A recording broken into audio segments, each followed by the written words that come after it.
भारत के तेजस को लेकर क्यों डरी हुई है दुनिया? F-35 के बदले अमेरिका क्यों खरीदना चाहता है तेजस? फ्रांस और खुद रूस भी तेजस खरीदने आ रहे हैं आगे।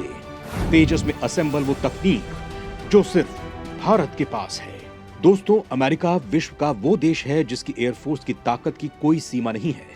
अमेरिका के पास F-22 रैप्टर जैसा लड़ाकू विमान है। अमेरिका ने हाल ही में 5वीं छोड़िए 6ठी पीढ़ी का अत्याधुनिक विमान का प्रोटोटाइप उड़ाकर दुनिया को अचंभे में डाल दिया था। और बात सिर्फ यहां तक ही सीमित नहीं है। अमेरिका तो 7वीं पीढ़ी के लड़ाकू विमान तैयार करने की भी तैयारी ऑलरेडी शुरू कर चुका है। यानी अमेरिका दुनिया का सुपर पावर सिर्फ कागजों में नहीं है, बल्कि एक नहीं कई कदम आगे है अमेरिका बाकी दुनिया से। इधर भारत की दुनिया की चौथी सबसे घातक एयरफोर्स रखता है भारत। हालांकि भारत ने अब तीसरी सबसे घातक एयरफोर्स का खिताब भी अपने नाम कर लिया है, लेकिन उसका अभी ऐलान नहीं हुआ है। दरअसल दोस्तों, भारतीय वायुसेना आज दुनिया के किसी भी प्रहार को सख्त अंदाज में जवाब दे सकती है, क्योंकि उसके बेड़े में राफेल विमान मौजूद हैं और अब तो खुद का विमान तेजस मार्क 1 भी है। दोस्तों, 40 साल की कड़ी मेहनत के बाद भारत ने तेजस का जो रूप दुनिया को दिखाया है, यकीन मानिए उसने तकनीक और ताकत में सबसे आगे समझे जाने वाले अमेरिका को भी हैरान कर दिया। भारत ने अपने तेजस को दुनिया के सामने रखा तो इसके हल्केपन और इसकी ताकत का बेहतरीन कॉम्बिनेशन देखकर अमेरिका की लॉकहीड मार्टिन जैसी कंपनी भी हैरान रह गई। अमेरिका किसी भी देश के विमान नहीं खरीदता है। अगर वो ऐसा करता है तो उसके आत्मसम्मान पर सबसे बड़ा प्रहार होगा। लेकिन खुद के पास दुनिया की सबसे बड़ी विमान बनाने वाली फैक्ट्री होने के बाद भी अमेरिका ने भारत के सामने एक प्रपोजल भेजा और भारत के तेजस के बदले मुंह मांगी रकम मांगने को कहा।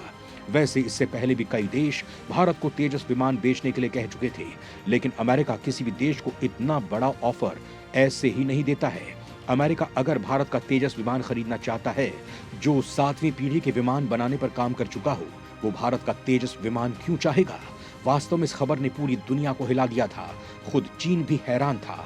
खुद चीन तो भारत के तेजस की तकनीक चोरी करने के हथकंडे अपनाने लगा। दोस्तों, आज के इस वीडियो में यही जानने की कोशिश करेंगे कि भारत को आखिर तेजस विमान बनाने की जरूरत क्यों पड़ी। भारत ने तेजस विमान को कौन कौन सी तकनीक से लैस किया है। सबसे अहम सवाल, आखिर किस तरह से बेहद हल्का होने के बाद भी सुखोई और राफेल जितने वजन की मिसाइलें, बम और अन्य हथियार लेकर उड़ सकता है। आखिर वो तेजस की कौन सी ताकत है जिससे काफी ऊंचाई पर जाने के बाद भी तेजस का निशाना नहीं छूटता है। आखिर वो क्या कारण है कि अमेरिका जैसा देश भारत को तेजस के बदले अपना F-35 जैसा अमोघ योद्धा भी देने को तैयार है। क्या भारत का तेजस 5वीं पीढ़ी की एमका से भी आगे निकलने वाला है? कितना घातक होगा तेजस का अगला वर्जन तेजस मार्क 2, जिसके प्री ऑर्डर भारत को निर्माण से पहले ही मिल रहे हैं? दोस्तों, ये सवाल है जो हर किसी का दिमाग घुमाने वाले हैं। अभी तक ये खबर आ चुकी है कि तेजस को अमेरिका खरीदना चाहता है, लेकिन इतना पावरफुल देश भी तेजस विमान को क्यों खरीद रहा है? ये ज्यादा अहम बात है, तो हम इन्हीं सारे सवालों के जवाब एक एक करके आपको देंगे। तो वीडियो को आखिर तक जरूर देखिएगा और तेजस को लेकर आपके पास कोई बारीक जानकारी हो तो कमेंट में लिखकर शेयर जरूर कीजिएगा। F-22 रैप्टर रखने वाला देश तेजस क्यों खरीदना चाहता है? क्या है तेजस की कहानी और क्यों भारत की हो रही है तारीफ? दोस्तों, भारत के बेड़े में इस वक्त 4 तरह के प्रमुख लड़ाकू विमान हैं: Sukhoi 30 MKI, MiG-21, MiG-27, Rafale और तेजस। MiG-21 और MiG-27 को रूस से खरीदे हुए 60 साल हो गए हैं। इतने लंबे समय के बाद भी किसी भी विमान को बचे रहना भी मुश्किल है और भारत तो इन्हें आज भी उड़ा रहा है। यही कारण है कि 1963 में भारत में शामिल हुआ MiG-21 आज उड़ता ताबूत बन गया है। ये विमान 400 से ज्यादा बार क्रैश हो चुका है, जिसमें 200 से ज्यादा पायलटों की जान चली गई है। भारत ने 1963 में 874 MiG-21 विमानों को शामिल किया था, लेकिन आज ये ना तो कोई ऑपरेशन कर सकते हैं और ना ही इनसे किसी पायलट को ट्रेनिंग दी जा सकती है। कारगिल युद्ध से पहले तक भारत इस MiG-21 विमान से काफी परेशान हो गया था और भारत ऐसा कोई विमान बनाना चाहता था जो भारत की एयरफोर्स में अकेला ऐसा खिलाड़ी हो जो दुश्मन को चारों खाने चित्त कर सके। बात है 1983 की। उस वक्त भारत किसी भी तरीके से रूस से खरीदे हुए MiG-21 को हटाना चाहता था और इसके लिए भारत ने सामरिक रूप से अहम और वायुसेना को मजबूत बनाने वाले एक प्रोजेक्ट को मंजूरी दी, जिसका नाम था light combat aircraft project. Light combat aircraft यानी LCA प्रोजेक्ट के लिए ठीक 1 साल बाद 1984 में एरोनॉटिकल डेवलपमेंट एजेंसी यानी ADA की स्थापना की गई और हिंदुस्तान एरोनॉटिक्स लिमिटेड को LCA बनाने का ठेका दिया गया। इसके बाद 1986 में LCA परियोजना के लिए सरकार ने 575 करोड़ रुपए का बजट स्वीकृत किया। एरोनॉटिकल डेवलपमेंट एजेंसी को एलसीए का जन्मदाता कह सकते हैं, जिसके पास 100 से ज्यादा डिफेंस लैब्स हैं और इंडस्ट्रियल ऑर्गेनाइजेशन है। साथ ही इसकी कई एकेडमिक इंस्टीट्यूशन भी हैं। हालांकि एडीए वैसे भारत के रक्षा अनुसंधान और विकास संगठन यानी डीआरडीओ के अधीन ही काम करता है। अब एलसीए प्रोजेक्ट आगे बढ़ना शुरू हुआ। अब प्रोजेक्ट के लिए 3 चुनौतियां सबसे पहले थी। पहला है एयरक्राफ्ट फ्लाइट कंट्रोल सिस्टम यानी विमान का उड़ान नियंत्रण, कॉकपिट नियंत्रण, कनेक्टिंग लिंकेज और उड़ते समय विमान की दिशा को नियंत्रित करना। दूसरा था फ्लाई बाय वायर यानी ये एक विमान के मैनुअल उड़ान नियंत्रण को इलेक्ट्रॉनिक इंटरफेस से बदलने का काम करता है। और तीसरा है पल्स डॉपलर रडार, जो ध्वनि और प्रकाश तरंगों को मापने वाला यंत्र है। और आफ्टर बर्निंग टर्बोफैन इंजन। अब इंजन और रडार के लिए एडीए ने बाहर से आयात करने का फैसला किया, क्योंकि तब भारत के पास खुद का इंजन बनाने की तकनीक मौजूद नहीं थी। उस वक्त भी भारत इस बात को लेकर चल रहा था कि विमान को पूरी तरह से स्वदेशी उपकरणों के साथ ही तैयार किया जाए। और यही कारण था कि विमान में प्रमुख 35 उपकरणों और लाइन रिप्लेसेबल यूनिट्स में से केवल 3 में विदेशी उपकरणों को इंपोर्ट किया गया। इसमें विमान का मल्टी फंक्शन डिस्प्लेस और एल्बिट भारत के दोस्त इजराइल से और सेक्सेंट को फ्रांस, लेजर पॉड को फ्रांस के राफेल कंपनी से मंगाया गया। अब इनमें भी कई उपकरण भारतीय कंपनी तैयार करने लगी हैं। इसके बाद समय बीतता गया और भारत ने 1988 में परमाणु परीक्षण किया, जैसलमेर के पोखरण में। इस परमाणु टेस्ट के बाद भारत परमाणु शक्ति वाला देश बनकर उभरा और ये बात अमेरिका को ठीक नहीं लगी और अमेरिका ने भारत पर बैन ठोक दी। इसका परिणाम ये निकला कि एलसीए प्रोग्राम के लिए भारत जिन कुछ एक उपकरणों को भारत से मंगवा रहा था, उन्हें भी भारत को खुद ही तैयार करना पड़ा।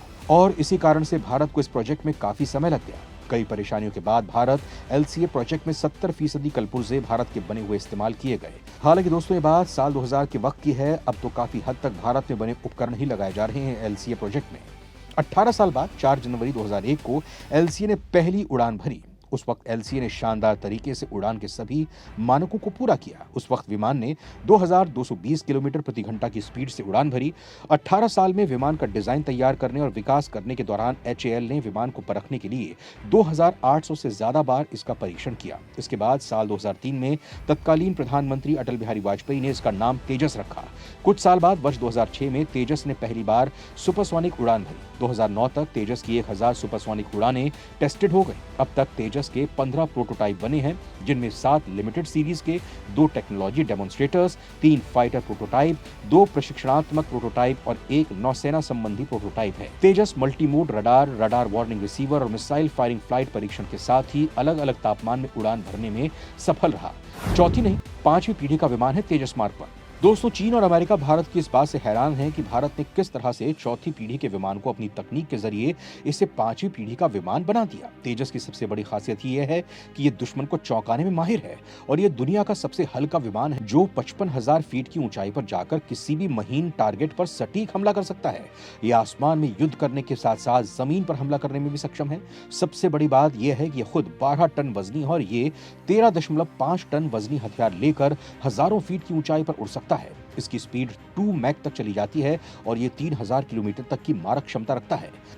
अमेरिका क्यों लेना चाहता है भारत का तेजस? अब दोस्तों, बड़ा सवाल है कि अमेरिका भी भारत के तेजस को चाहता है और वो भी किसी भी कीमत पर। और इसका कारण यही है कि खुद अमेरिका के पास भी इतना हल्का विमान नहीं है जो भारी हथियार लेकर उड़ सके, और सबसे बड़ी बात, हल्का होने के कारण रडार से भी बचने में सक्षम हो।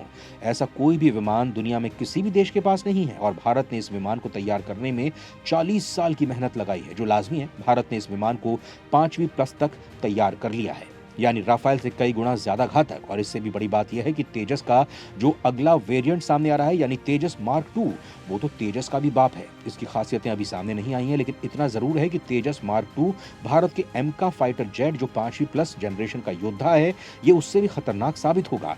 और यही कारण है कि अमेरिका जल्द से जल्द किसी भी कीमत पर इसे खरीदना चाहता है।